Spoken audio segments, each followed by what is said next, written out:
रुद्र सामने देखो, तन्वी ने घबराते हुए कहा। रुद्र अपनी कॉलेज की यादों से बाहर आ जाता है। ये क्या कर रहे हो रुद्र, जल्दी गाड़ी मोड़ो वरना हमारा एक्सीडेंट हो जाएगा। अनन्या ने चिल्लाते हुए कहा।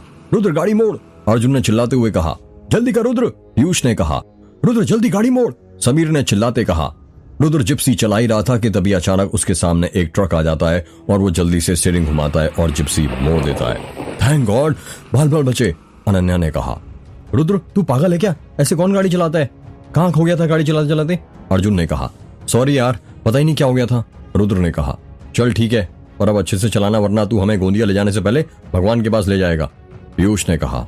हाँ यार अच्छे से चलाऊंगा, इंसान से एक बार गलती होती है बार बार नहीं, रुद्र ने तन्वी की ओर देखते हुए कहा। रुद्र और उसके दोस्त गोंदिया के रिंग रोड के पास वाले मार्केट पहुंच जाते हैं। रुद्र जैसे ही जिप्सी रोकता है उनकी जिप्सी के पास एक भिखारी आकर खड़ा हो जाता है। उसकी उम्र करीब 50 साल होगी। उस भिखारी के चेहरे पर बहुत सारे चिचक के दाग थे। उसके चेहरे का रंग सांवला था। उसके सिर के पूरे बाल पककर सफेद हो गए थे। उसने काली शॉल ओढ़ रखी थी जिसमें से बदबू आ रही थी। चलते चलते उसके पांव घिस गए थे जिस कारण उसके पैरों में खरोच के निशान थे। जब तन्वी उस भिखारी को देखती है तो डर जाती है। वो भिखारी तन्वी के पास ही खड़ा था और उसको देखकर हंसने लगता है। उस भिखारी की हंसी बहुत डरावनी थी। उसके कुछ दांत पीले थे और कुछ सड़ चुके थे। आखिर यहाँ पर क्यों खड़े हो, हटो यहाँ से, पीयूष ने उस भिखारी से कहा, पर वो भिखारी कुछ जवाब नहीं देता। वो बस तन्वी को देखकर हंसे जा रहा था। अरे मुझे लगता है इसे कुछ पैसे चाहिए, रुद्र जरा दे देना इसे कुछ पैसे, इसकी हालत देखकर तो लगता है इसने बहुत दिनों से कुछ नहीं खाया है। रुद्र अपनी जेब में से 10 का नोट निकालता है और उस भिखारी को देने लगता है, पर वो भिखारी पैसे नहीं लेता। इसे क्या हो गया, ये पैसे क्यों नहीं ले रहा, समीर ने कहा। लगता है ये स्टैंडर्ड भिखारी है, इसे और ज्यादा पैसे चाहिए, पीयूष ने कहा। रुद्र अपनी जेब में से अब की बार 100 का नोट निकालता है और उस भिखारी को देने लगता है, पर वो नोट भी वो भिखारी नहीं लेता है। यार बड़े अजीब भिखारी है तेरे घर के, तो 100 के नोट भी नहीं लेते, पीयूष ने कहा। अरे ओ बाबा ये पैसे लो और जाओ यहाँ से, रुद्र ने कहा। वो भिखारी जो तन्वी को देखकर हंस रहा था रुद्र की तरफ देखता है और हंसने लगता है और हंसते हंसते वो वहां से बिना पैसे लिए जाने लगता है। बड़ा अजीब भिखारी है यार, बिना पैसे लिए चला गया, अर्जुन ने कहा। हाँ यार पर छोड़, तुम लोग यहीं पर उतर जाओ, मैं सामने जिप्सी पार करके आता हूँ, रुद्र ने कहा। ठीक है, अर्जुन ने कहा। रुद्र के सभी दोस्त वहीं पर उतर जाते हैं। गोंदिया मार्केट में छोटी छोटी गलियां होने की वजह से भीड़ बहुत ज्यादा लग रही थी। आसपास बहुत चहल पहल थी। कोई चना गरम बेच रहा था तो कोई आवाज लगा रहा था। एक के साथ एक टॉप फ्री 100 रुपए में। एक ही लाइन में अलग अलग प्रकार की दुकानें थी, किसी के कपड़े की तो किसी की बर्तन की तो किसी की मेकअप के सामान की। रुद्र जिप्सी पार्किंग पर लगाकर वापस आता है और अपने दोस्तों के साथ इलेक्ट्रॉनिक्स की दुकान पर जाने लगता है। वो हर इलेक्ट्रॉनिक्स की दुकान पर कैमरे की बैटरी का पूछ रहा था, पर वो उसे कहीं नहीं मिल रही थी।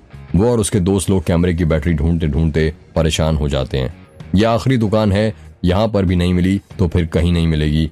रुद्र ने रजत इलेक्ट्रॉनिक्स की दुकान के अंदर घुसते हुए कहा, आपके पास सोनी कैमरे की बैटरी मिल जाएगी? समीर ने रजत इलेक्ट्रॉनिक्स दुकान के काउंटर पर खड़े आदमी से पूछा। हाँ मिल जाएगी ना। अरे छोटू जरा वो अंदर से सोनी कैमरे की बैटरी निकाल कर देना, उस आदमी ने अंदर आवाज लगाते हुए कहा। थोड़ी ही देर में एक लड़का सोनी कैमरे की बैटरी उस आदमी को ला कर देता है और वो आदमी कैमरे की बैटरी समीर को दे देता है। कितने की है, समीर ने पूछा। ये 5000 रुपए का।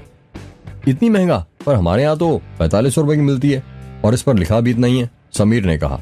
लिखे रहने से क्या होता है, तुम बोलो तो 6000 लिख देता हूँ मैं, लाने में टैक्स भी तो लगता है। अंकल जी आप गुस्सा क्यों करते हैं, हम इतनी दूर से आए हैं, थोड़ा तो डिस्काउंट दीजिए, अनन्या ने कहा। ठीक है तुम 4900 दे देना। अंकल जी 100 रुपए कम करने से क्या होता है, आप 4700 ले लीजिए हमसे, अनन्या ने कहा। ना मेरा ना तुम्हारा, 4800 में फाइनल लेना हो तो लो वरना रहने दो, दुकानदार ने कहा। इतनी मुश्किल से तो मिली है बैटरी। ठीक है अंकल जी आप दे दीजिए, ये समीर ने पैसे देते हुए कहा। चल अब इस बैटरी को कैमरे में लगा और देख गौरी कैसी दिखती थी, पीयूष ने समीर से कहा। अरे कैमरा कहाँ रख दिया, समीर ने अपने गले में देखते हुए कहा। मेरे पास है, ये महाशय तो जिप्सी में ही कैमरा भूल गए थे, वो तो अच्छा हुआ कि मैंने उठा लिया था, अर्जुन ने समीर को कैमरा देते हुए कहा। समीर अर्जुन के हाथ से कैमरा ले लेता है और उसमें बैटरी लगाने लग जाता है। तभी उसकी दुकान में ग्राहक आने लगते हैं और भीड़ लगने लगती है। बढ़ती हुई भीड़ को देखते हुए दुकानदार कहता है, अरे भाई साहब आपको हो गया ना सामान लेके, अब आप अपने घर पे जाओ और वहां पर देखो ना अपना कैमरा, मेरा धंधा क्यों चौपट करते हो। हाँ ठीक है जा रहे हैं, समीर ने दुकान के अंदर से बाहर निकलते हुए कहा। रुद्र और उसके दोस्त लोग दुकान के बाहर निकल जाते हैं। समीर कैमरे के अंदर बैटरी लगा देता है और कैमरा चालू हो जाता है। अरे अनन्या ये तो तेरी ट्रेन के अंदर वाली फोटो है ना, समीर ने कैमरे के अंदर की फोटो देखते हुए कहा। देखा, अनन्या ने कैमरा समीर के हाथों में से लेते हुए कहा। वुडलैंड कंपनी के जूते सिर्फ 300 रुपए में। मार्केट के अंदर से आवाज आती है, अरे ये क्या बात कर रहे हैं, वुडलैंड के जूते वो भी सिर्फ 300 रुपए के? पीयूष ने हैरानी के साथ कहा। हाँ यार, चल कर देखते हैं, समीर ने कहा। अरे भाई, उसमें कंपनी का सिर्फ लोगो रहता है, कोई असली नहीं होते हैं, रुद्र ने कहा। ये तुझे ही पता है कि सिर्फ लोगो लगा रहता है, पर शहर वालों को थोड़ी ना पता है। चलना यार, देख कर आते हैं, पीयूष ने कहा। चल ठीक है, तेरी ये ख्वाहिश थी, पूरी कर देते हैं, रुद्र ने कहा। थोड़ी देर में जूते वाला जूते बेच रहा था। सभी लड़के जूते देखने चले जाते हैं। अनन्या और तन्वी वहीं पर खड़े खड़े कैमरे की फोटो देख रही थी। अरे ये रही शादी के दिन की फोटो। अनन्या ने कैमरे की फोटो देखते हुए तन्वी से कहा, जल्दी बदल, बस आई रही होगी गौरी की फोटो। हाँ, ये रही अपनी ग्रुप फोटो जो हवेली के अंदर की ली थी, और ये रही मेहमानों के आते वक्त की फोटो। अनन्या और तन्वी शादी की फोटो देख ही रही थी कि तभी उनके सामने वो भिखारी आकर खड़ा हो जाता है। क्या हुआ, ऐसे क्या देख रहे हो, अनन्या ने उस भिखारी से कहा, पर वो भिखारी को जवाब नहीं देता। तुम्हें पैसे चाहिए, यहाँ पर क्यों खड़े हो, तन्वी ने कहा। वो भिखारी तन्वी को देखकर धीरे धीरे हंसने लगता है। तन्वी और अनन्या उस भिखारी की हंसी देखकर डर जाती हैं। चलो जाओ यहाँ से, अनन्या ने कहा। वो भिखारी देखते देखते हंसते हुए अनन्या के हाथ में से कैमरा छीन लेता है और कैमरा लेकर वहां से भागने लगता है। अरे पकड़ो उसे, अनन्या ने भागते हुए कहा। पकड़ो, चोर चोर चोर, तन्वी चिल्लाने लगती है। तन्वी और आयशा की आवाज रुद्र सुन लेता है और कहता है, ये आयशा और तन्वी भाग क्यों रही हैं? यार पता नहीं, लगता कुछ गड़बड़ है, जल्दी भागो। इतना कहकर अर्जुन वहां से भागने लगता है। अर्जुन के पीछे पीछे सभी भागने लगते हैं। ये दोनों उस भिखारी के पीछे क्यों भाग रही हैं? समीर ने भागते भागते कहा। पता नहीं यार, रुद्र ने भागते हुए जवाब दिया।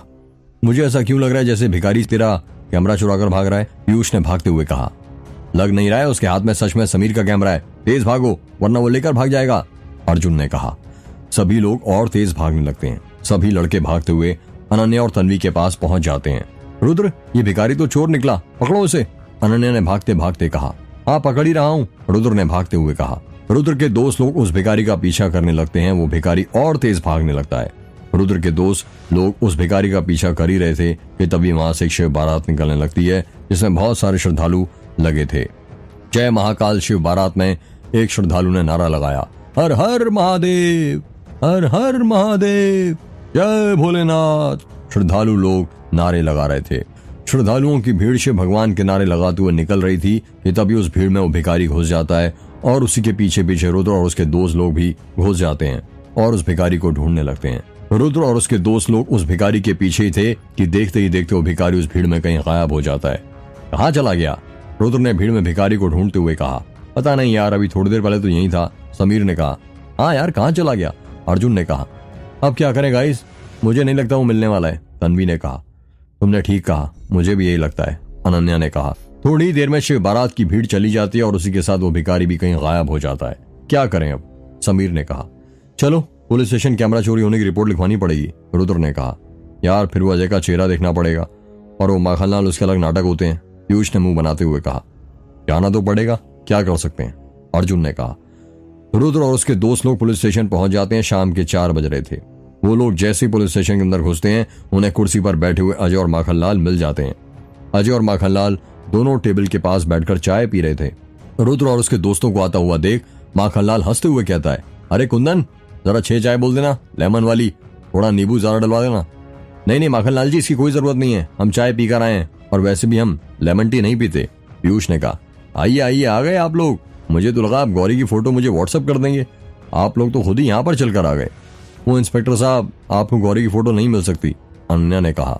फोटो नहीं मिल सकती मतलब, अजय ने हैरानी के साथ कहा। वो कैमरा चोरी हो गया है। क्या, अजय और माखनलाल दोनों ने हैरानी के साथ कहा।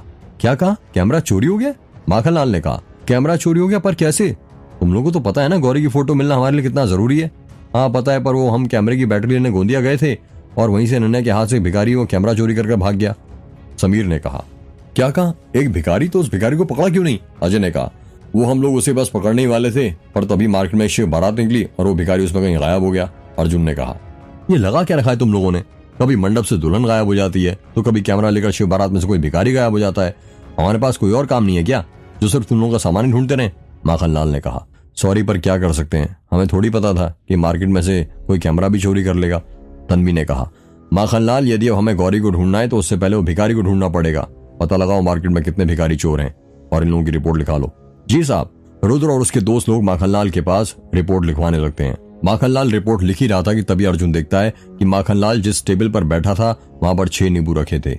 उन नींबुओं को देखकर अर्जुन माखनलाल से पूछता है, माखनलाल जी, क्या ये वही 6 नींबू हैं जो उस दिन पीपल के पेड़ के पास से आपको मिले थे? हाँ, ये वही नींबू हैं। वैसे माखनलाल जी, आपकी टेबल पर ये 6 नींबू तो रखे हैं जो केस से जुड़े हैं, पर वो गौरी की गुड़िया नहीं दिख रही जो इस केस का अहम हिस्सा है, अर्जुन ने कहा। अर्जुन की बात सुनकर माखनलाल घबरा जाता है और हकलाते हुए कहता है, वो गुड़िया हमारे साथी अपने साथ लेकर गए हैं, ये पता करने के लिए कि वैसी गुड़िया कौन कौन बनाते हैं। अर्जुन के मन को ये बात बहुत अजीब लगती है। वो सोचता है अगर यही पता करना था तो माखनलाल के साथ ही उसकी फोटो खींचकर भी तो ले आ सकते थे। गुड़िया साथ में ले जाने की क्या जरूरत थी? दीदी, अंधेरा होने वाला है और रुद्र अभी तक नहीं आया है, आयशा ने रुद्र की माँ से कहा। रुद्र की माँ और आयशा घर के बाहर खड़े होकर रुद्र और उसके दोस्तों का इंतजार कर रही थी। शाम के 6:30 बज रहे थे और अंधेरा होने लगा था। हवाएं भी बहुत तेज चल रही थीं, ऐसा लग रहा था जैसे बारिश होने वाली हो। आसमान को काले बादलों ने घेर लिया था। आयशा, तुम फोन करके देखो ना रुद्र को, मेरा भी जी घबरा रहा है, कहीं कुछ बुरा ना हो गया हो। दीदी, मैं 1 घंटे से कॉल कर रही हूँ रुद्र को, पर उसका मोबाइल कवरेज क्षेत्र से बाहर बता रहा है। तेरे पास उसके किसी दोस्त का नंबर है? नहीं दीदी, नहीं है। मैंने कहा था उसे राम काका को अपने साथ ले जा, पर मानता कहाँ है वो मेरी। उसे क्या पता अंधेरा होने के बाद गांव में क्या क्या होता है।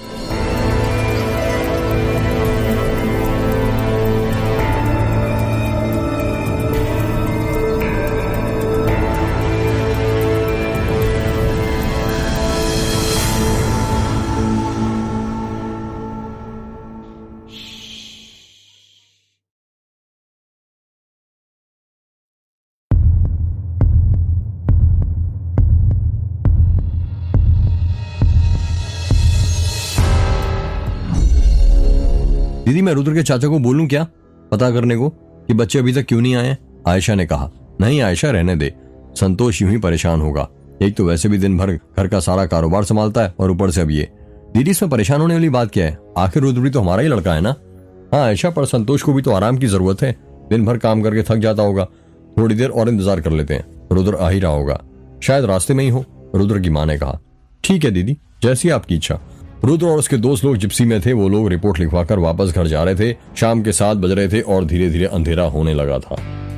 यार रुद्र, कुछ ज्यादा ही देर हो गई है, लगता है घर पहुंचने तक अंधेरा हो जाएगा, समीर ने कहा। ये मोटे की वजह से हुआ है, ऐसे ही भूख लग गई थी, अनन्या ने कहा। अच्छा, ऐसे बोल रहे हो जैसे तुमने तो कुछ खाया ही नहीं था। वो गुपचुप खाना खाने कौन गया था?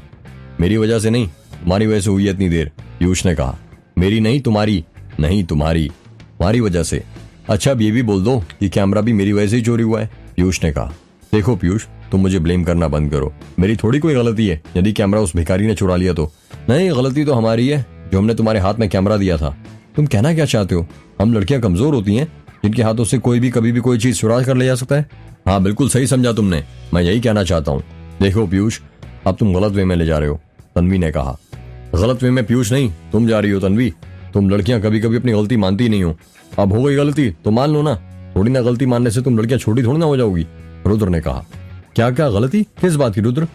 जब हमसे कुछ गलती हुई नहीं है, हो जाता है कभी कभी, हमें थोड़ी पता था कि वो भिखारी चोर निकलेगा। हाँ सही कहा, तुम लड़कियों को तो कभी कुछ पता ही नहीं होता। रुद्र और तन्वी की बातें सुनकर अर्जुन परेशान हो जाता है और कहता है, अब बस भी करो, तुम दोनों कहाँ की बातें कहाँ जोड़ रहे हो? पीयूष और अनन्या, तुम दोनों को पता तो है ना कि रुद्र और तन्वी एक दूसरे से झगड़ने का बस बहाना ढूंढते रहते हैं, और तुमने वो उन्हें दे दिया। अर्जुन की बातें सुनकर तन्वी और रुद्र चुप हो जाते हैं। चलो अब सॉरी बोलो चारों एक दूसरे को, अर्जुन ने कहा। सॉरी अनन्या, पीयूष ने कहा। सॉरी पीयूष, अनन्या ने कहा। रुद्र और तन्वी एक दूसरे से कुछ नहीं बोल रहे थे, चुपचाप बैठे हुए थे। तभी अर्जुन कहता है, अब तुम दोनों भी एक दूसरे से कुछ बोलोगे कि नहीं? रुद्र, सॉरी बोलो तन्वी को। तन्वी, तुम भी सॉरी बोलो रुद्र को, अनन्या ने कहा। मुझे नहीं कहना किसी सॉरी वॉरी, वैसे भी जिसको गलतियां करने की आदत हो उसे सॉरी कहने से कोई फायदा नहीं है, रुद्र ने कहा।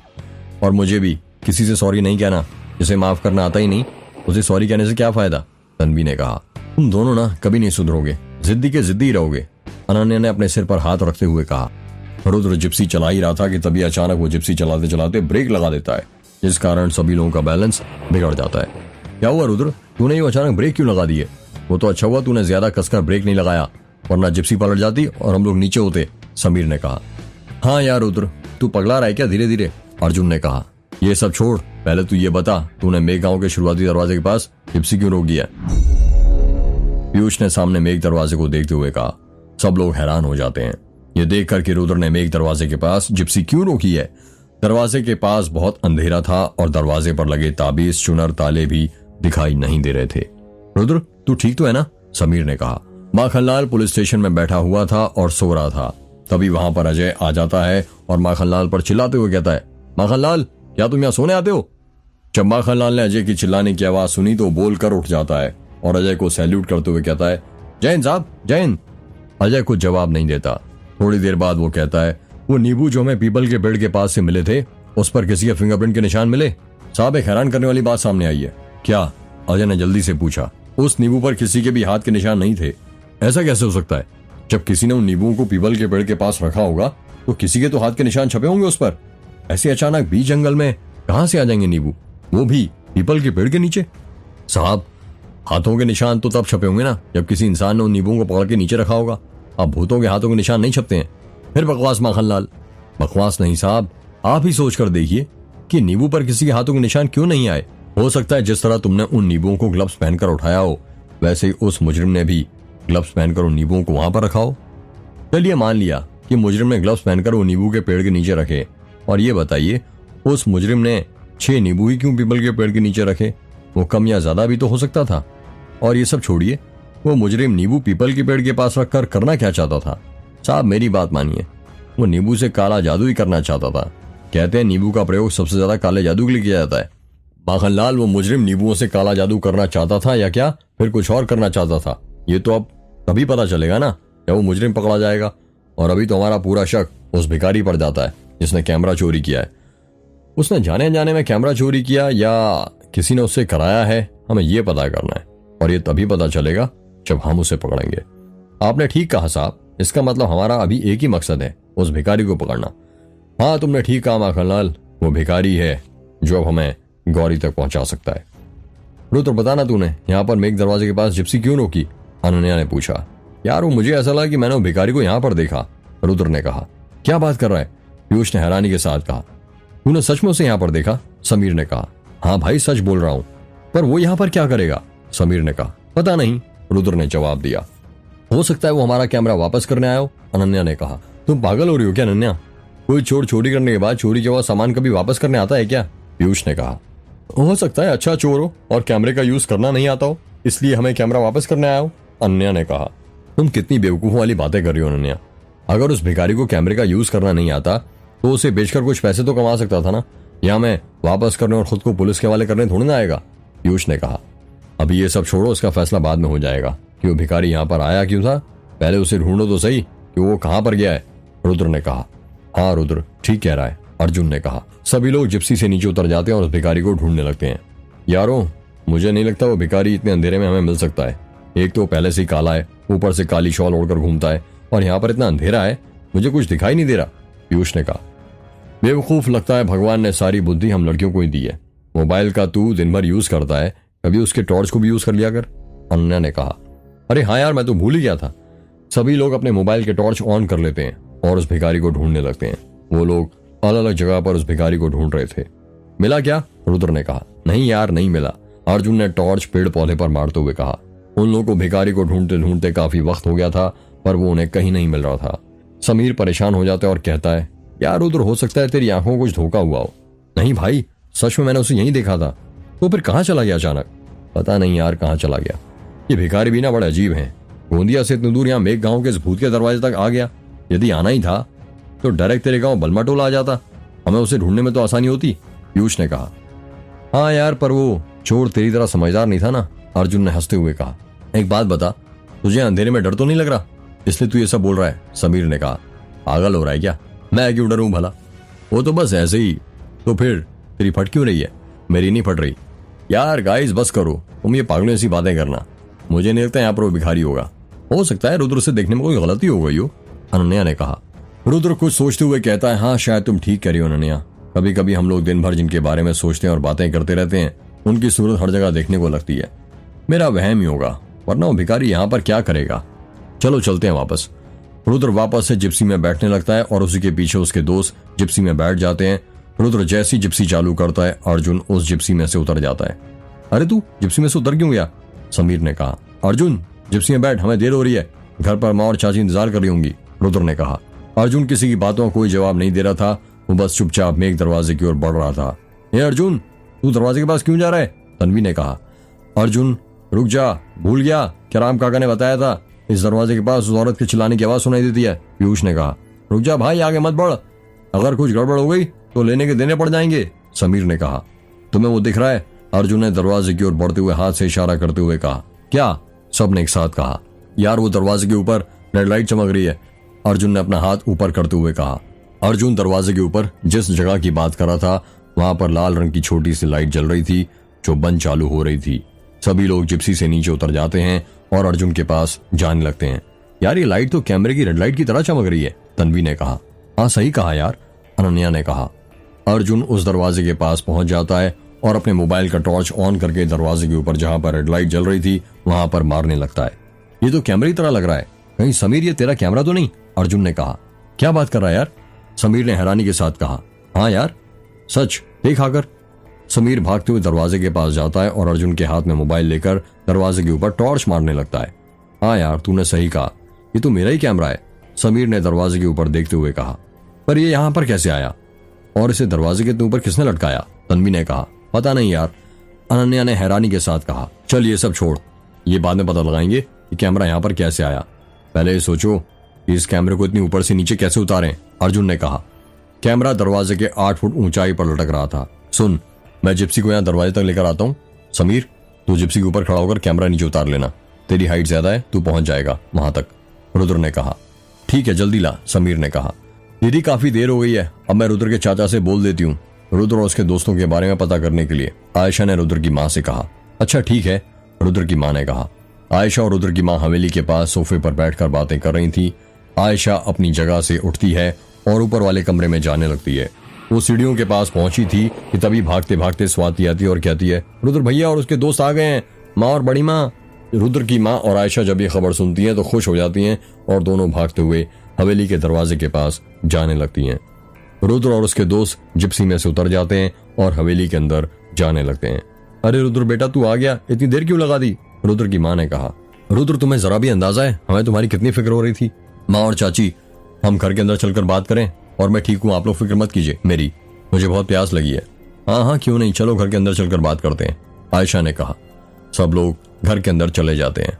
राम काका, रुद्र और उसके दोस्तों के लिए जरा ठंडा पानी लेकर आना, आयशा ने राम काका को आवाज लगाते हुए कहा। जी छोटी मालकिन, अभी लेकर आया, राम काका ने रसोई घर में से कहा। समीर पहले तुम अपना काम कर लो, जाओ जल्दी, रुद्र ने कहा। हाँ अभी जाता हूँ। समीर रुद्र के कमरे में जाने लगता है। यूं आते से ही समीर को रुद्र के कमरे में जाता हुआ देख आयशा और रुद्र की माँ हैरान हो जाती हैं और रुद्र की माँ पूछती हैं, कैसा काम बेटा?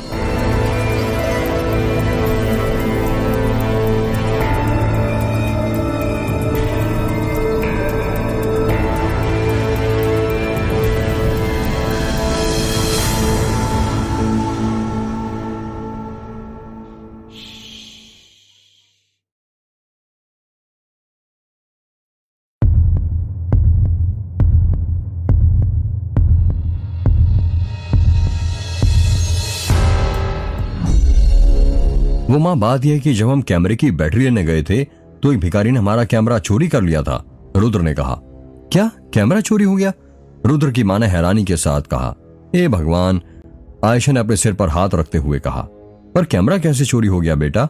रुद्र की माँ ने कहा।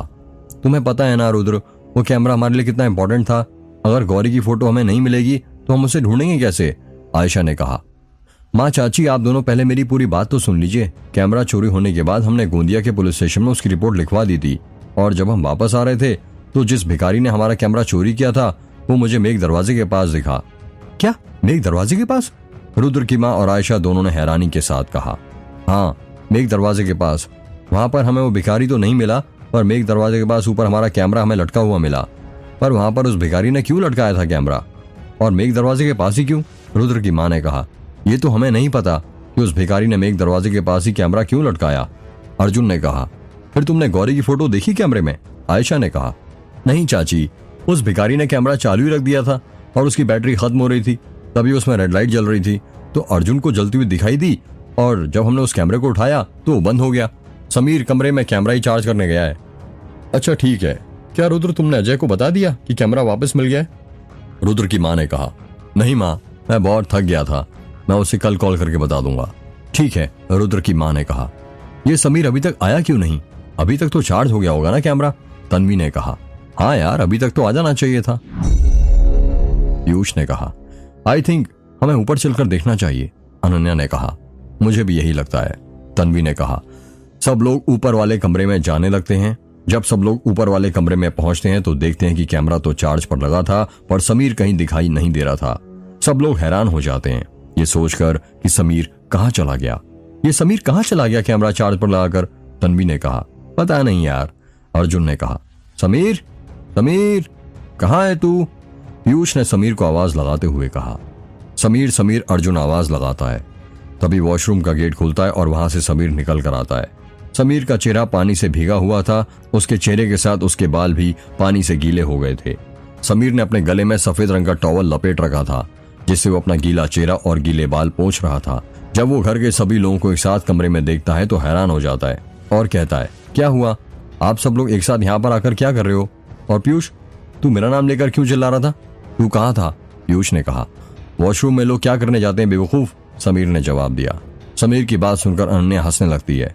अरे मेरा मतलब यह कि तुझे पहले कैमरा चार्ज करने को कहा था ना, तू खुद का पेट चार्ज करने चला गया, पीयूष ने कहा। यार मेरे पेट में गड़बड़ हो रही थी, इसलिए कैमरा चार्जिंग पर लगाकर मैं फ्रेश होने चला गया था। यार तुझे पता है ना अभी गौरी की फोटो कितनी जरूरी है हमारे लिए, और तू वॉशरूम चला गया था।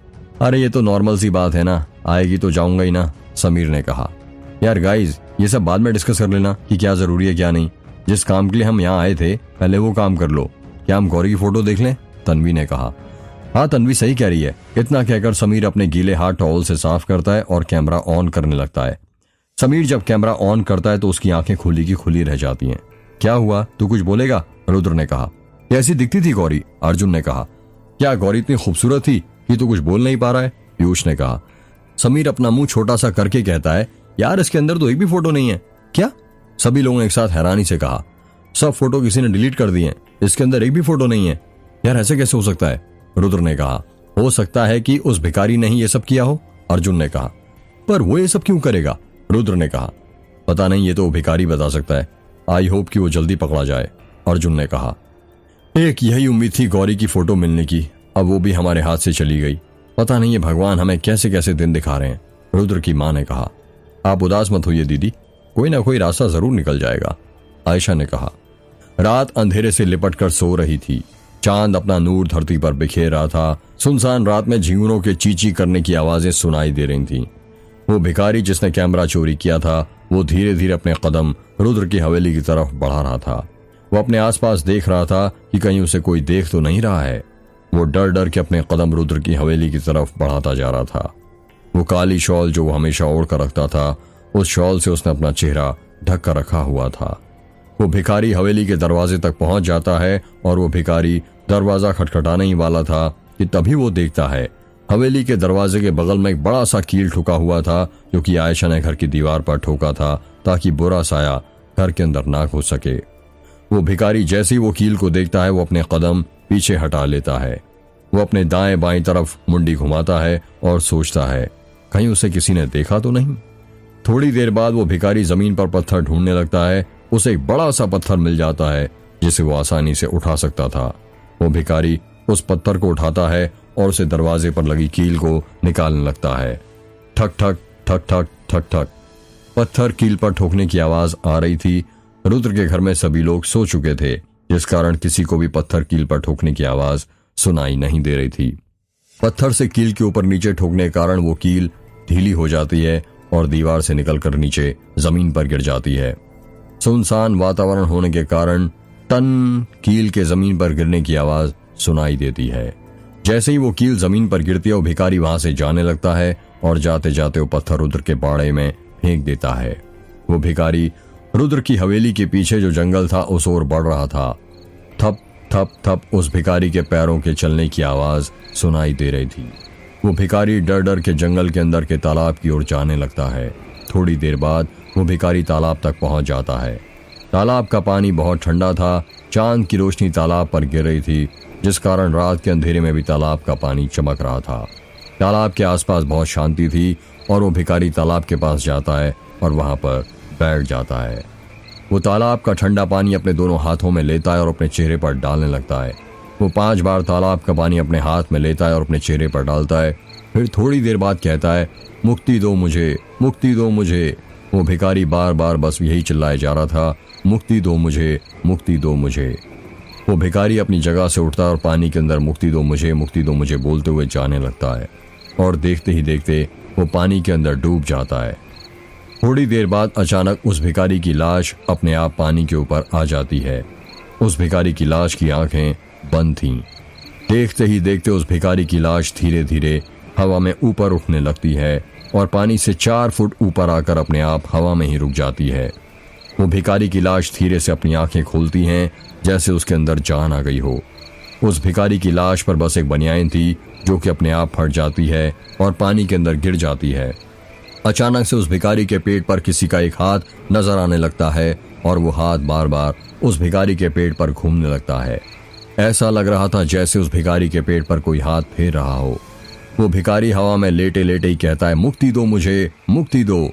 वो हाथ जो उस भिखारी के पेट पर था, देखते ही देखते वो हाथ अपनी बीच की उंगली निकालता है और उस भिखारी की नाभि में घुसेड़ देता है। उस भिखारी की नाभि में से खून निकलने लगता है। वो भिखारी जोर जोर से चीखने लगता है पर वो रोता नहीं है, बल्कि मुक्ति दो मुझे चिल्लाने लगता है। वो भिखारी पागलों की तरह हंसे जा रहा था। उसकी नाभि से निकल रही खून की बूंदें तालाब के पानी में गिरने लगती हैं। टप टप टप टप। उस भिखारी की नाभि धीरे धीरे उसके शरीर से गायब हो रही थी। उसकी नाभि का हिस्सा खून से लथपथ था। जैसे उस भिखारी की नाभि की नाल उसके शरीर से गायब होती है, वो भिखारी मुक्ति मुक्ति बोलकर मर जाता है। उस भिखारी का मरा हुआ शरीर अभी भी तालाब के ऊपर हवा में था। तभी तालाब के पास लगी झाड़ियों के हिलने की आवाजें आने लगती हैं। उन झाड़ियों के पीछे रुद्र था जो ये सब होते हुए देख रहा था। उसका पूरा शरीर पसीने से भीग चुका था। वो लंबी लंबी सांसें ले रहा था। ये हादसा देखकर वो बहुत डर गया था। उसे समझ नहीं आ रहा था कि उस भिखारी में अचानक जान कहां से आ गई और उसकी नाभि किसने निकाल ली।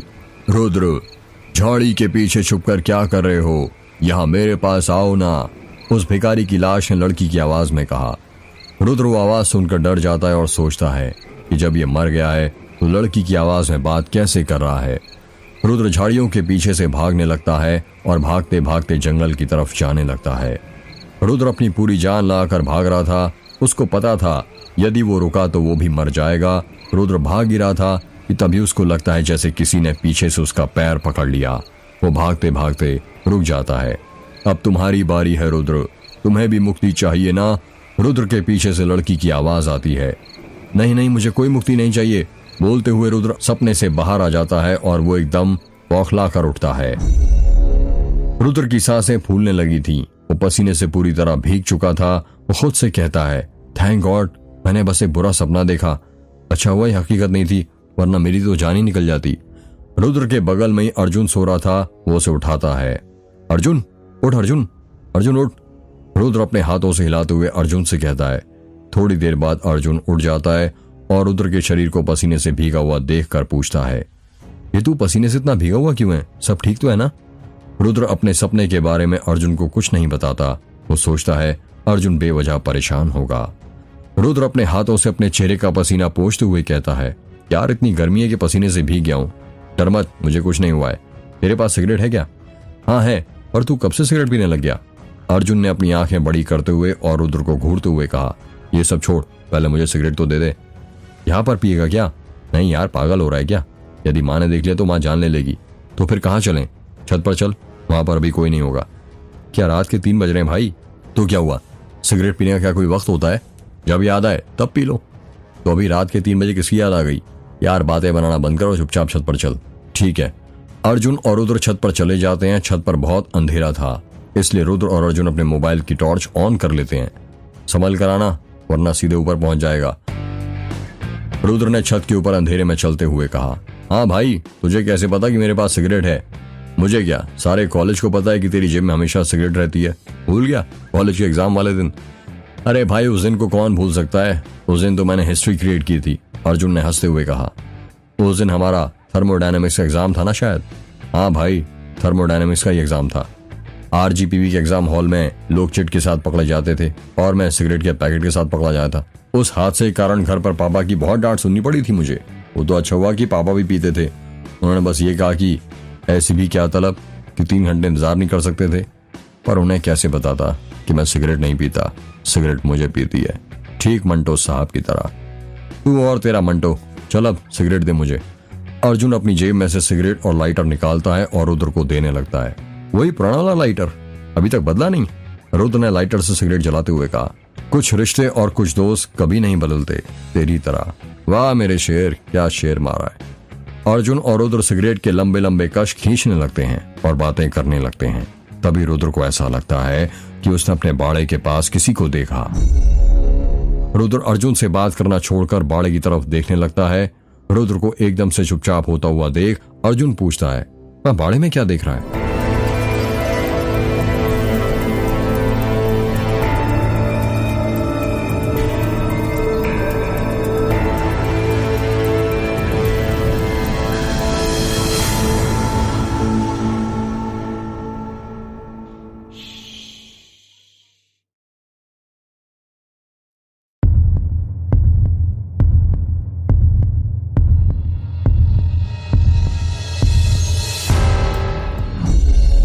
वहां बाड़े में क्या देख रहा है? अर्जुन ने कहा, यार देख, मेरी आंखें अभी तक धोखा खा रही हैं।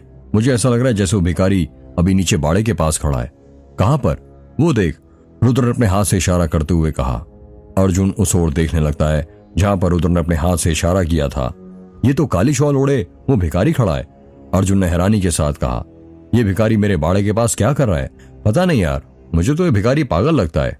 इसको जरा सा भी डर नहीं है कि यदि पकड़ा गया तो सीधे थाने के अंदर जाएगा।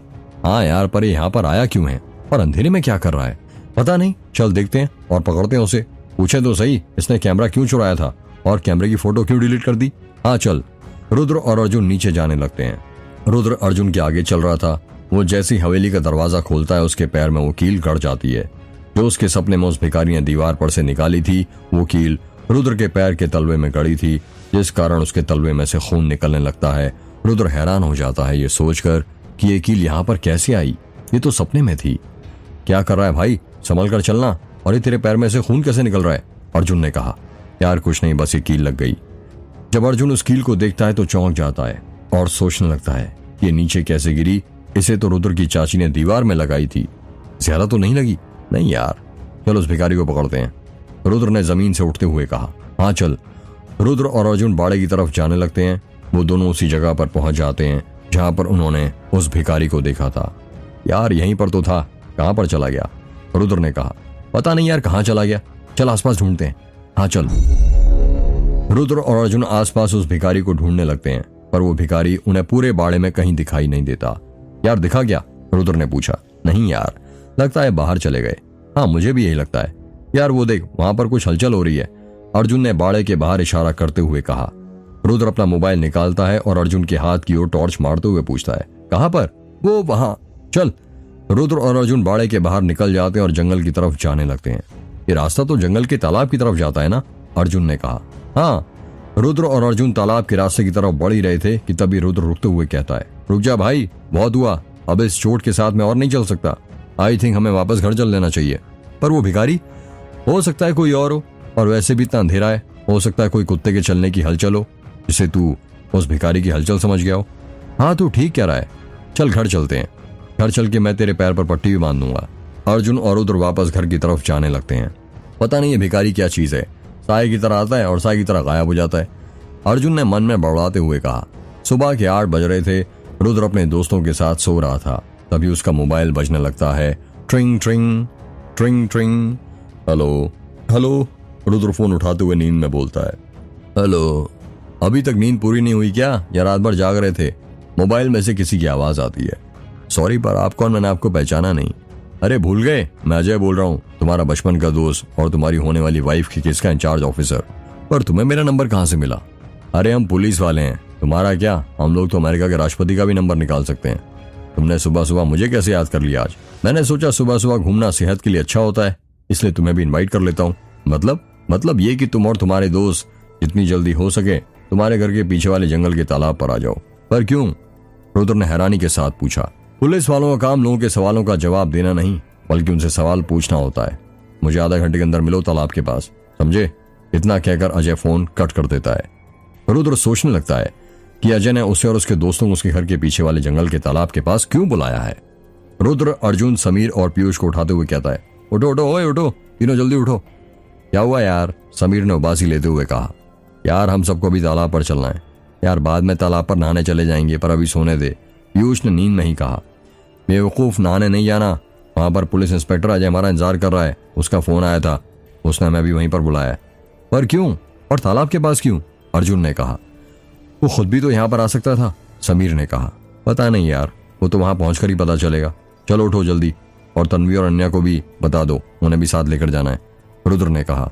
यार ये इंस्पेक्टर भी ना सही से सोने भी नहीं देता, पीयूष ने बिस्तर से उठते हुए कहा। रुद्र और उसके दोस्त लोग तैयार हो जाते हैं।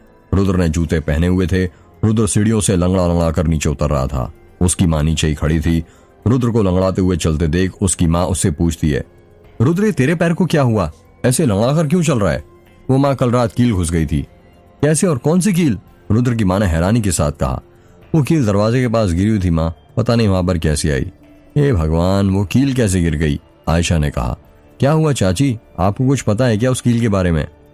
बेटा रुद्र, वो कील ना मैंने। रुद्र की चाची आगे कुछ बोलती उससे पहले रुद्र का फोन बजने लगता है। ट्रिंग ट्रिंग। रुद्र अपना फोन उठाते हुए कहता है, हेलो हेलो। कितना टाइम लगेगा तुम लोगों को आने में? यहाँ साहब कब से इंतजार कर रहे हैं तुम्हारा। मोबाइल के अंदर से आवाज आती है। जी माखनलाल जी, बस आ ही रहे हैं, रुद्र ने कहा। जल्दी आओ। माँ चाची अभी हम लोग चलते हैं, वहां पर अजय और माखनलाल हमारा इंतजार कर रहे हैं। पर बेटा अजय ने इतनी सुबह तुम्हें वहां पर क्यों बुलाया? रुद्र की माँ ने कहा।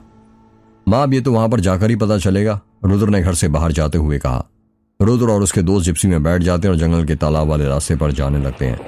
आधे किलोमीटर दूर चलने के बाद रुद्र रोड पर जिप्सी रोक देता है और कहता है, अब यहाँ से पैदल जाना पड़ेगा, जंगल के अंदर जिप्सी ले जाना ठीक नहीं है।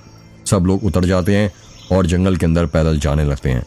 जब वो लोग तालाब पर पहुंचते हैं तो देखते हैं वहां पर बहुत भीड़ थी। गांव वालों ने तालाब को चारों तरफ से घेर लिया था और वहां पर बहुत सारी पुलिस भी लगी हुई थी।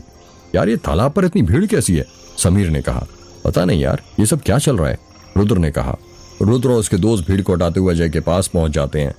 तालाब को चारों तरफ से सील कर दिया गया था। एक क्रेन मंगवाई गई थी जो पानी के अंदर से कुछ निकाल रही थी। ये इतनी सारी भीड़ क्यों जमा इंस्पेक्टर साहब? ऐसा लग रहा है जैसे किसी का खून हो गया हो, पीयूष ने कहा। बिल्कुल ठीक समझा तुमने पीयूष, यहाँ पर किसी का खून ही हुआ है, अजय ने कहा। किसका? पीयूष और उसके दोस्तों ने एक साथ हैरानी से कहा। वही तो पता करने बुलाया तुम्हें। पर हमें क्यों? रुद्र ने पूछा। बताते हैं, बस थोड़ा सब्र बनाए रखिए। ये शॉल दिख रही है तुम्हें? अजय ने एक काली गीली शॉल रुद्र और उसके दोस्तों को दिखाते हुए कहा। रुद्र और उसके दोस्तों को वो शॉल जानी पहचानी लगती है। तभी अनन्या कहती है, ऐसी शॉल तो उस भिखारी के पास थी ना? जी हाँ, बिल्कुल ठीक समझा आपने, इसीलिए आपको यहाँ बुलाया गया है, तहकीकात के मामले में। पर किस चीज की तहकीकात के मामले में? अर्जुन ने हैरानी के साथ कहा। यही तहकीकात। अजय अर्जुन बात का कुछ जवाब देता उससे पहले माखनलाल क्रेन के पास से चिल्लाते हुए कहता है, साहब बॉडी मिल गई है। अजय रुद्र के दोस्तों के साथ बॉडी के पास जाने लगता है। वो बॉडी पानी से भीग चुकी थी। क्रेन के सारे उसे पानी के अंदर से निकालकर जमीन पर रखा जाता है। जैसे ही उस बॉडी को जमीन पर रखा जाता है उसमें से बहुत बदबू आने लगती है। उस बॉडी की नाभि गायब थी और आंखें खुली हुई थीं। रुद्र और उसके दोस्त उस बॉडी को देखकर डर जाते हैं। सबको एक साथ सांप सूंघ जाता है। बॉडी में से बहुत गंदी बदबू आने के कारण सब अपनी नाक बंद कर लेते हैं। छी, कितनी गंदी बदबू आ रही है, अनन्या ने अपनी नाक पर हाथ रखते हुए कहा। साहब देखने से तो उसका हुलिया ठीक उस भिखारी की तरह लग रहा है, जैसा रुद्र ने बताया था, माखनलाल ने कहा। रुद्र, क्या यही वो भिखारी है? अजय रुद्र से पूछता है। रुद्र कुछ जवाब नहीं देता। वो बस उस भिखारी की लाश को घूरे जा रहा था। वो सोचने लगता है कि मेरा सपना सच कैसे हो गया। इस भिखारी को तो ठीक वैसे ही मारा गया है जैसे मैंने अपने सपने में देखा था। हाँ, ये वो भिखारी इंस्पेक्टर साहब, अर्जुन ने कहा। साहब इसको इतनी बेरहमी से किसने मारा होगा? किसी जानवर का काम तो लगता नहीं है। कोई किसी की नाभि गायब करके क्या करना चाहता होगा? फिल्मों में दिमाग और दिल गायब होते देखा था, पर पहली बार अपनी जिंदगी में देख रहा हूँ कि किसी आदमी की नाभि को किसी मुजरिम ने गायब कर दिया है। ये तो पता नहीं माखनलाल कि वो मुजरिम नाभि गायब करके क्या करना चाहता था, पर इस भिखारी को कैसे और कब मारा गया ये सब तो पोस्टमार्टम रिपोर्ट के बाद ही पता चलेगा। डॉक्टर माधवी को कॉल करो और उनसे कहना जल्द से जल्दी हमें इसकी पोस्टमार्टम रिपोर्ट चाहिए। क्या कहा आपने? डॉक्टर माधवी? अर्जुन ने चौंकते हुए कहा। हाँ, क्यों? वो बस ऐसे ही रुद्र की मम्मी का वहां इलाज करने आई थी ना उस दिन। बड़ी अजीब बात है, जिसको देखो वो रुद्र के पहचान का निकलता है। बहुत लंबी फील्डिंग जमा कर रखी है रुद्र ने। मतलब? अर्जुन ने शक की निगाहों से पूछा। मतलब कुछ नहीं, वैसे माखनलाल, यदि भिखारी की लाश यही है तो आसपास देखो, समीर का कैमरा भी यहीं होगा। वो कैमरा तो हमें मिल गया है, समीर ने कहा। कब? कल जब हम वापस आ रहे थे तब मेघ गांव के दरवाजे के पास, समीर ने कहा। तो हमें बताया क्यों नहीं? वो हम भूल गए, अर्जुन ने कहा। भूल गए? पर कैसे? तुम लोगों को हमें फौरन फोन कर देना चाहिए था ना। क्या तुम लोगों को गौरी की फोटो मिली उसमें? माखनलाल ने पूछा। नहीं, हमें कोई फोटो नहीं मिली, इस भिखारी ने सब फोटो डिलीट कर दी थी, अनन्या ने कहा। क्या? पर क्यों? माखनलाल ने हैरानी के साथ पूछा। ये तो वो भिखारी बता सकता था ना, पीयूष ने कहा। तो अब क्या, मैं इसकी आत्मा से पूछूं? अजय पीयूष को घूरते हुए कहा। हाँ, पूछ सकते हैं, अर्जुन ने कहा। यहाँ पर मजाक नहीं चल रहा है मिस्टर अर्जुन, अजय ने अर्जुन पर चिल्लाते हुए कहा। मैं मजाक नहीं कर रहा हूँ, उस भिखारी की आत्मा को बुलाकर हम पूछ सकते हैं कि उसने ऐसा क्यों किया। सुबह सुबह कौन सा नशा करके आ गए हो तुम अर्जुन? अजय ने कहा। साहब, ये सही बोल रहा है, मैंने भी सुना है कि आत्माओं को बुलाकर उनसे सवाल जवाब किया जा सकता है। तुम तो चुप हो जाओ माखनलाल, और ये बकवास करना बंद करो। मुझे तो लगता है कि ये सब रुद्र तुम्हारे और तुम्हारे दोस्तों का किया धरा है। तुम कहना क्या चाहते हो अजय? रुद्र ने पूछा। मैं ये कहना चाहता हूँ रुद्र, ये सब तुमने और तुम्हारे इन दोस्तों ने किया है। पहले एक भोली भाली लड़की को शादी के लिए तैयार किया, फिर अपने दोस्तों के साथ मिलकर उसे मंडप से गायब करवा दिया। उसकी एक भी फोटो घर पर नहीं रखी, और जिस कैमरे से उसकी फोटो थी खींची हुई, वो कैमरा चोरी करवा दिया एक भिखारी के हाथों। और जब वो भिखारी ज्यादा पैसे मांग रहा होगा तो अपने घर के पास वाले तालाब में उसे मार दिया, और गौरी की फोटो भी कैमरे से डिलीट कर दी ताकि पुलिस कभी गौरी का पता ही ना लगा पाए। ये क्या बकवास कर रहे हो अजय तुम? भला गौरी को मारकर मुझे क्या मिलेगा? उसके पास तो कोई दौलत भी नहीं थी, एक गरीब और अनाथ लड़की थी वो, रुद्र ने गुस्से में कहा। यही तो कारण है रुद्र, वो एक गरीब और अनाथ थी। तुम्हारी माँ ने तुम्हारे लिए एक ऐसी लड़की पसंद की जो एक गरीब और अनाथ थी। तुमने बिना उसे देखे शादी के लिए हाँ बोल दिया, क्योंकि तुम अपनी माँ की बात कभी नहीं टालते। पर तुम्हारी माँ ने कभी ये जानना नहीं चाहा कि तुम क्या चाहते हो। तुम तो कॉलेज में तन्वी से प्यार करते थे ना? सॉरी, करते थे नहीं, आज भी करते हो। तभी तो तुमने तन्वी और अपने दोस्तों को यहाँ बुलाया, ताकि उनके साथ मिलकर तुम गौरी का खात्मा कर सको और आराम से तन्वी से शादी कर सको। ये सब झूठ है, मैं रुद्र से प्यार नहीं करती। वो कॉलेज के दिनों की बात है जब हम एक दूसरे से प्यार करते थे, पर अब हमारे बीच ऐसा कुछ नहीं है। हमारे बीच प्यार खत्म हो चुका है, तन्वी ने कहा। अच्छा, प्यार नहीं करती थी तो यहाँ क्यों आई? दोस्ती के नाते, तन्वी ने रोते हुए कहा। क्या कहा? दोस्ती के नाते? मिस तन्वी, आप शायद भूल रही हो, दोस्ती के बाद प्यार होता है, और यदि प्यार एक बार खत्म हो जाए तो दोस्ती कभी जिंदा नहीं रह सकती। वो उसी वक्त अपना दम तोड़ देती है जब प्यार अपना दम तोड़ देता है। दोस्ती प्यार को निगल लेती है। अजय देखो, ये मेरी और तन्वी की पर्सनल लाइफ है, तुम इन्हें केस के साथ मत जोड़ो। पुरानी बातें और यादें दबी रहने दो, रुद्र ने गुस्से में बोला। अभी तो ये बस शुरुआत है रुद्र, अभी आगे अतीत के बहुत सारे काले पन्ने खुलेंगे, अजय ने कहा।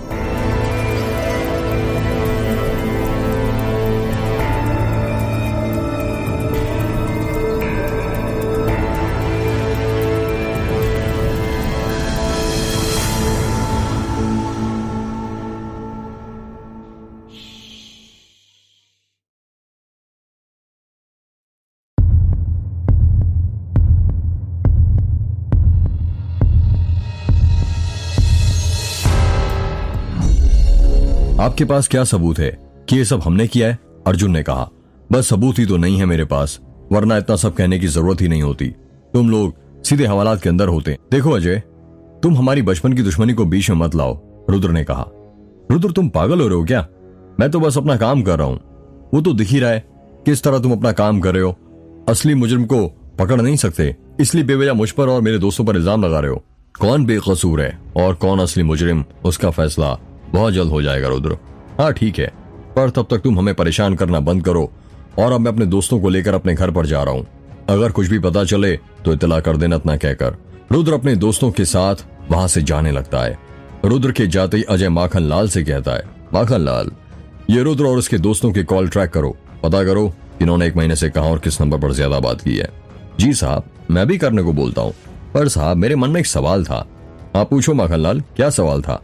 साहब, मुजरिम कोई भी हो, फर्क नहीं पड़ता, एक ना एक दिन तो पकड़ा ही जाएगा, पर वो लाश की ना भी गायब करके क्या करना है दिखाना चाहता है।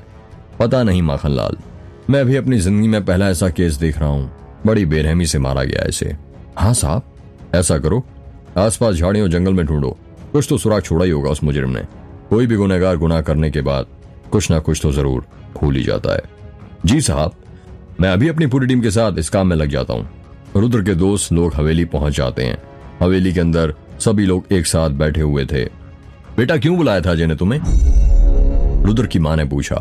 हाँ रुद्र बताओ ना, जब से तुम लोग यहाँ आए हो बहुत शांत हो, कुछ बड़ा हुआ है क्या? संतोष ने कहा।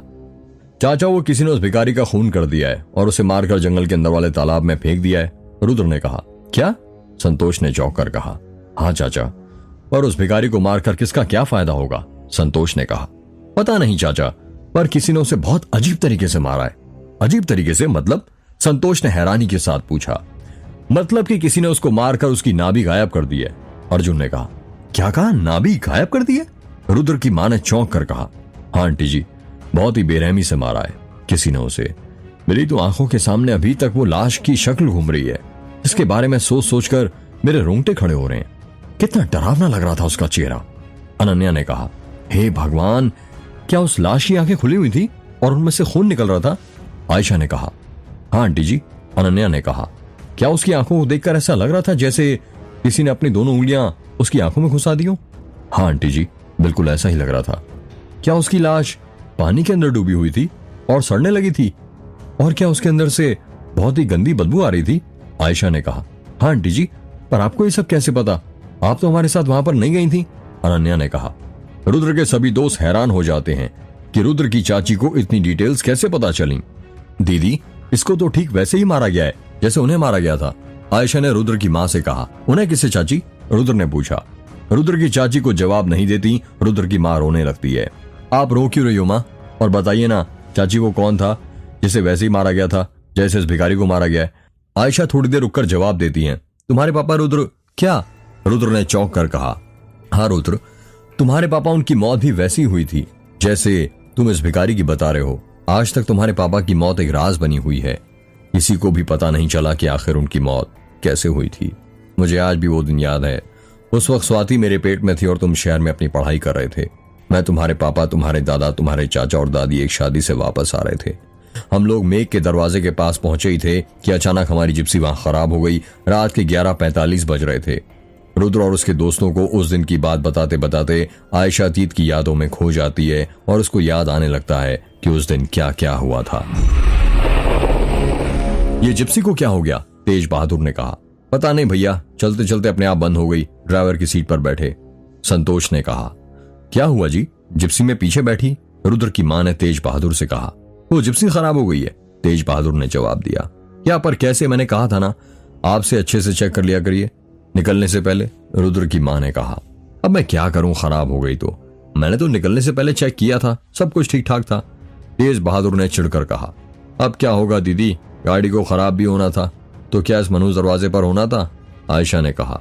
तुम फिक्र मत करो आयशा, कुछ नहीं होगा, रुद्र की मां ने आयशा के कंधों पर हाथ रखते हुए कहा। भाभी ठीक कह रही हैं, घबराओ मत, मैं बस 2 मिनट में ठीक कर देता हूँ, संतोष ने जिप्सी से नीचे उतरते हुए कहा। जल्दी चेक कर, क्या गड़बड़ हुई है? मैं यहाँ इस मनूज दरवाजे के पास ज्यादा देर नहीं रुक सकता, रुद्र के दादा ने कहा। जी पिताजी, बस अभी ठीक करते हैं, तेज बहादुर ने जिप्सी से नीचे उतरते हुए कहा। संतोष और तेज बहादुर जिप्सी चेक करने लगते हैं। रुद्र की मां आयशा और रुद्र के दादा जिप्सी के अंदर ही बैठे हुए थे। तभी आयशा को एक औरत की फुसफुसाती हुई आवाज सुनाई देती है। कैसी है मेरी होने वाली गुड़िया? आयशा वो आवाज सुनकर डर जाती है और रुद्र की मां से कहती है, दीदी आपने आवाज सुनी?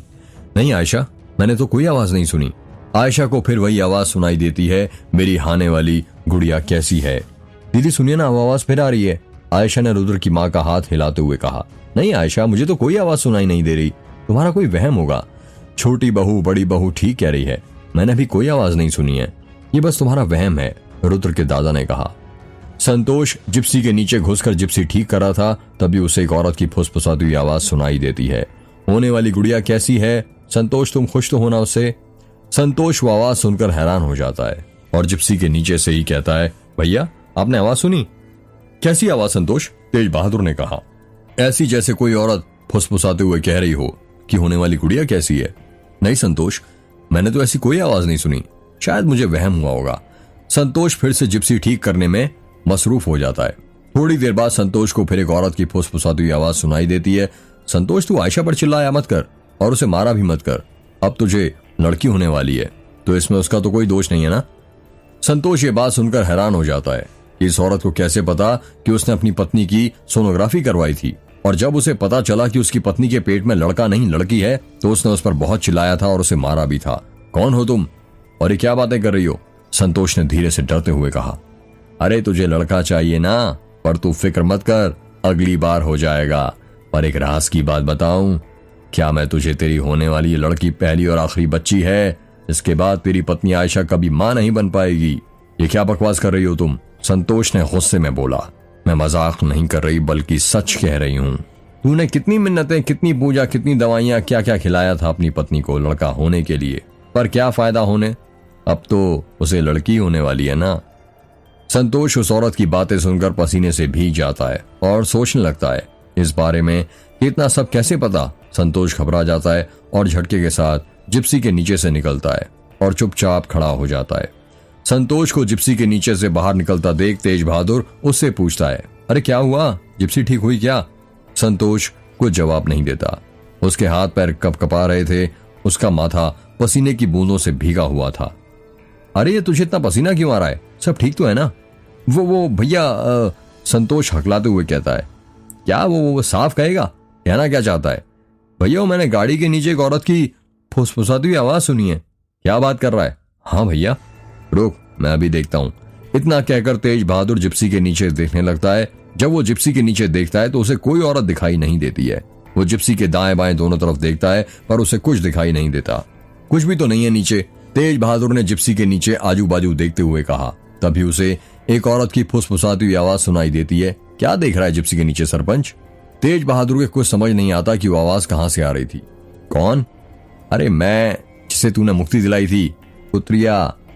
तेज बहादुर उस औरत की आवाज सुनकर घबरा जाता है और खड़ा हो जाता है। आयशा गाड़ी में बैठे बैठे मेघ के दरवाजे को देख रही थी। तभी उसे ऐसा लगता है कि जैसे वो दरवाजा हिल रहा हो। वो धीरे से रुद्र की मां से कहती है, दीदी मुझे ऐसा क्यों लग रहा है जैसे मेघ का दरवाजा हिल रहा हो। रुद्र की मां मेघ के दरवाजे को देखने लगती है और दरवाजा देखकर वो भी घबरा जाती है। मेघ का दरवाजा सच में हिल रहा था। ऐसा लग रहा था जैसे कोई जोर जोर से दरवाजा अंदर से हिला रहा हो। दरवाजा हिलने की आवाज तेज होने लगती है और सभी को सुनाई देने लगती है। आयशा, रुद्र की मां और रुद्र के दादा घबरा जाते हैं और जिप्सी के अंदर से बाहर निकल जाते हैं। ए जी, ये दरवाजा कैसे हिल रहा है? रुद्र की मां ने तेज बहादुर से कहा। तुम घबराओ मत लता, कुछ नहीं होगा। तभी फिर से एक औरत की फुसफुसाती हुई आवाज सुनाई देती है। दरवाजा खोल सरपंच, दरवाजा खोल। सब लोग आवाज सुनकर घबरा जाते हैं। आयशा डरते हुए कहती है, ये आवाज कहां से आ रही है दीदी? यहां से कुतरी। दरवाजा खोल। दरवाजे के अंदर से औरत की आवाज आती है।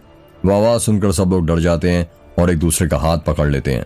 दरवाजा खोल, दरवाजा खोल। पांड्या, सरपंच, कुतरिया, तुम लोग डरो मत, वो हमारा कुछ नहीं कर सकती। वो मेघ गांव के अंदर कैद है। संतोष, तू जिप्सी चालू कर और आप अंदर बैठो, तेज बहादुर ने कहा। आयशा, संतोष, रुद्र के दादा और रुद्र की मां जिप्सी के अंदर जाकर बैठने लगते हैं। सब मरोगे सरपंच, सब। तुझे क्या लगता है मैं यहाँ कैद रहकर कुछ नहीं कर सकती? तू जानता नहीं है मेरी शक्तियों की ताकत कितनी है। सब मरोगे, देख लेना। तूने मुझे मुक्ति दिलाई थी ना, अब मैं तुझे मुक्ति दिलाऊंगी। इस अमावस्या की रात मरेगा तू, देख लेना। ये वादा है मेरा तुझसे। हरामजादी, तू मुझे मारेगी? भूल गई कैसे तड़पा तड़पा कर जलाया था तुझे पूरे मेघ गांव वालों के सामने? तेज बहादुर ने दरवाजे पर लात मारते हुए कहा। पुत्रिया भाटिया, मरेगा तू, देख लेना। इस अमावस्या। दरवाजे के अंदर से उस औरत की चिल्लाने की आवाज आती है। ए जी, आप मां क्या कर रहे हैं? यहाँ जिप्सी के अंदर आइए ना, रुद्र की मां ने तेज बहादुर से कहा। हाँ आता हूँ, तेज बहादुर ने जिप्सी की तरफ जाते हुए कहा। हे भोलेनाथ, रक्षा करो, हमारी रक्षा करो, कहते हुए संतोष जिप्सी के अंदर चाबी लगाता है और जिप्सी चालू हो जाती है और वो लोग मेघ दरवाजे से चले जाते हैं। उस रात हम में से किसी को भी नींद नहीं आई। हम लोग घर पर तो पहुंच गए थे, पर उस औरत की आवाज रात भर हमारे कानों में गूंजती रही। तुम्हारे चाचा परेशान थे। उस औरत को मेरी कोई सोनोग्राफी के चेकअप के बारे में कैसे पता चला?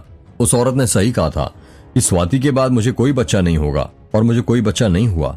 जैसा उसने कहा था कि अमावस्या की रात वो तुम्हारे पापा को मार देगी, और उसने वैसा ही किया। पता नहीं उसने उन्हें कैसे मारा। अमावस्या की रात की अगली सुबह हमें तालाब के पास जेठ जी की पानी में डूबी हुई लाश मिली। उनको मारकर किसी ने उनकी नाभि गायब कर दी। उनकी आंखें भी वैसी थीं जैसे किसी ने अपनी दोनों उंगलियां उनकी आंखों में घुसा दी हो। किसी के समझ में नहीं आ रहा था कितनी बेरहमी से किसने उन्हें मारा होगा। और हैरान करने वाली बात तो ये थी कि उनके पोस्टमार्टम रिपोर्ट से पता चला था कि उनका खून रात के 2 बजे हुआ था। आखिर जेठ जी रात के 2 बजे जंगल के तालाब के पास क्या करने गए थे? जिस रात जेठ जी मरे थे उसी रात तुम्हारे दादाजी को लकवा हो गया। पता नहीं ये कैसे हुआ, हमारे तो आज तक यही समझ में नहीं आया। यदि वो औरत की आत्मा मेघ गांव के अंदर कैद है तो उसने जेठ जी को कैसे मारा होगा? क्या उसके पास इतनी काली शक्तियां हैं कि वो बिना बाहर निकले किसी को भी मार सकती है? मतलब आपका कहना यह है कि उस भिखारी को भी उस औरत की आत्मा ने मारा है जो मेघ के अंदर बंद है? तन्वी ने कहा। हाँ, पर वो औरत की आत्मा उस भिखारी को क्यों मारना चाहती थी? पता नहीं, हो सकता है कि उस औरत की आत्मा और गौरी का कोई ताल्लुक हो। समीर ने कहा। हाँ, ये हो सकता है, पर गौरी और उस औरत का क्या कनेक्शन हो सकता है? अर्जुन ने कहा। ये तो तभी पता चलेगा जब गौरी मिलेगी। रुद्र ने कहा। पर ये गौरी है कहाँ, जिंदा भी है या मर गई? पीयूष ने कहा।